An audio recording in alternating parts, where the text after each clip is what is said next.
Hi everyone, Season 8 is in full swing and I keep getting a lot of questions about how to level up, how to farm certain things efficiently. Just in general, I want to give you some tips here of all the stuff that I have found out since the season start so that you don't waste your time. So let's jump in. First of all, leveling. So maybe people have already leveled, but TLDR, if you want to start a fresh character or you're starting late in the season, for example, go to normal, get a few of your boss powers from the apparition incursions here. So just look around, there's like, some pop-up somewhere. Just do a few of these so you have some of those powers. And after that, you're gonna go into whatever difficulty you can, either Hell Tides or Under City. And you do that until level 50, and then you go back to normal difficulty and do all the strongholds out of the Hantu. This is a pretty solid, kind of foolproof leveling strategy. You're gonna get a bunch of loot, it's not really boring, and you're gonna be level 60 in just a few hours basically. That being said, what do you do after you hit level 60? Well, you go into Pit right away here in Paragon. You want to try to go to Torment 1. You have to do a Pit tier 10, which should be pretty achievable with basically anything as soon as you hit level 60. And this is where you can start getting ancestral loot. You do not want to stay on the lower difficulties because you can't actually get endgame items there. So do that as soon as possible. And after that, you try to just grind up basically everything. You have nothing, so try to get uniques, try to get boss mats, try to farm some nightmare dungeons, maybe even masterwork an item or two if you get like an ancestral weapon or something like that. Try to gamble with obols that you can get from the pit, for example, or from like little side events. And just try to get like, some pretty big upgrades, like in most important aspects, a big weapon, and then maybe also slowly grind up some uniques that you can get from the bosses. So this is kind of like the general leveling and progression strategy. And basically then you keep going through the Torment levels. In Torment 1 or Torment 2, you can try to get like maybe basic versions of the uniques that you really need for your builds. Most builds have some of those uniques that are really impactful. You should try to go for those because they give you like a large boost and maybe like catapult you an entire Torment level up, for example, like an item like this here for a double swing bar that I'm playing. And if you have these kind of big pieces, then you should definitely try to get them as early as you can. And for everything else, trying to get like a good ancestral version or so, I would wait until later, until let's say at least Torment 3 or so. So you can kind of like slowly grind up these boss materials, and then as you progress up, you try to maybe do some more bosses later on. A lot of the power gain in the early game actually comes from just leveling up. So once you reach, like for example, around Paragon 200, you will have your 5 boards online, and all of these like legendary nodes on all classes are pretty impactful these days. So they give you massive damage multipliers. Plus then come the glyphs as well that you can slowly level up. And with all those things together, your character will be multiple times stronger than it was early on, even if you have the same gear. So like this, you kind of naturally progress already through Torment 2 and then probably Torment 3 in most cases after reaching around 200 plus Paragon and leveling your glyphs to legendary status. Now let's talk about some other stuff that you want to farm. What about mythic items? Well, mythic items mostly come from the layer bosses. There's not really any other real source of them besides the Undercity of Kurast. I've gotten actually a drop from Undercity, so I was kind of lucky. I got a Shaco there. So sometimes I do world bosses or Whisper Cache turn-ins, so you can get these tributes here. So there's like a unique one that I currently don't have, but it looked like this. And then you can go Undercity, so you have a 50-50 chance. It doesn't matter which torment, so that's kind of nice. If you get one, just run it and you try your luck. So that can be really good. Try to get all the world bosses whenever you get them, because there's a pretty decent chance of getting one of those tributes here. For runes, I keep getting a lot of questions. Well, there's not really that much hope. There are some rune tributes. So they look like this here, Tribute of Harmony. You get them a lot in the pit, for example.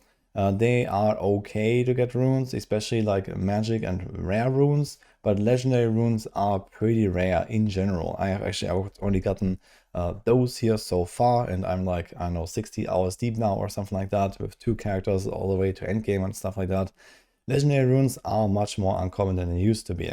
But realistically, you get most of them from layer bosses yet again. But layer bosses are just fewer these days, and I think they might have also adjusted drop rates, but this is definitely where I find most of them still. Now let's talk about the seasonal reputation and the seasonal upgrades here. So after you have gotten your initial powers here, maybe you want to try to catch them all and do some more incursions. So I've done that just because.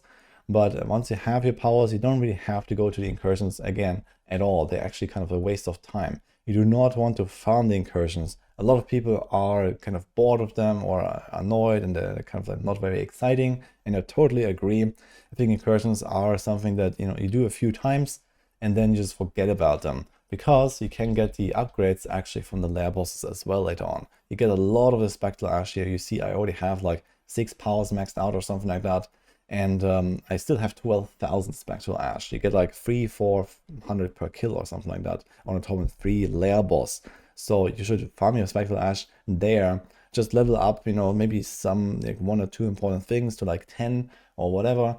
And then, you know, as you progress up into higher torments and you farm bosses, you will get this no problem. So don't go to the incursions again, just get your powers and then never touch it. And the same thing also goes for the seasonal rep. So you can turn this in here in a Tesseract. So if you want to farm your resplendent sparks there, for example, making multiple characters and stuff like that, yeah, you can do that in the incursions. But again, they're slow, boring, and there's not really much going on in terms of rewards. You should just not do that. And instead, you also get like, I get like 2k or something for like 1 Lord Seer kill. So it's a lot. You farm a boss, and in like, you know, half an hour or something, I could do the entire like last track here for the spark, for example. So the previous steps require a lot less. And this board is actually relatively easy to max out as soon as you farm bosses. Now, how do you do the boss farm? Well, you also have a tribute for that. It's the tribute of Titans. And this kind of self-sustains actually, and they really buff the drop rates of Druid of Titans. So farming boss materials can be mostly done with this. Even on Torment 3, I'm not 100% sure how it scales up, but even on T3, I can get roughly around 3 boss spawns from a single tribute, which is insane. So instead of farming like Helltides for Grégoire mats, or farming like Whispers for Vashan mats or so, yeah, I can do that a little bit on the side. But realistically, Tribute of Titans is where it's at. And if you run a bunch of those, you know, you get a ton of materials, because it drops like, you know, 3, 4, 5 pieces of each of those different boss mats here.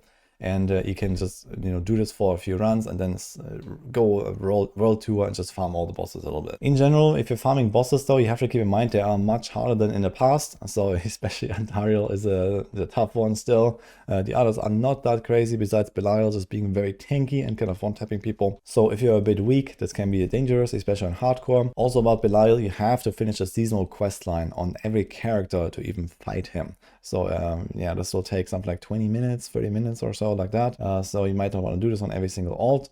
If you have a character that can take Belial down on like T3, T4 or something like that, then I probably wouldn't go and do this quest line every single time. Just a kind of little note on the side. Either way though, the combination of Tribute of Titans and then farming the lair bosses gives you a good chunk of runes, of course your uniques, your mythics, and then also the seasonal reputation and the spectral ash. So lair bosses is really where it's at when it comes to late game farming. We want to do a lot of bosses. It's not as much as in the past where we just like spam Duriel hundreds of times over and over and one-shot him. But these bosses actually have like mandatory phases now, especially the mid-tier bosses, Duriel, Mephisto, and Andariel. The other bosses are pretty small and can be killed instantly. But in general, they are all juiced up. Since the torment levels are more difficult now, the bosses have been juiced up even more. And my recommendation here in general is try to keep the fights short. It's fine to go -1 torment level, for example, of what you're usually farming, and just make sure you have like an easy fight, kill them fast, because otherwise you don't want to struggle like every single boss kill for like, you know, a minute or 2 or something like that.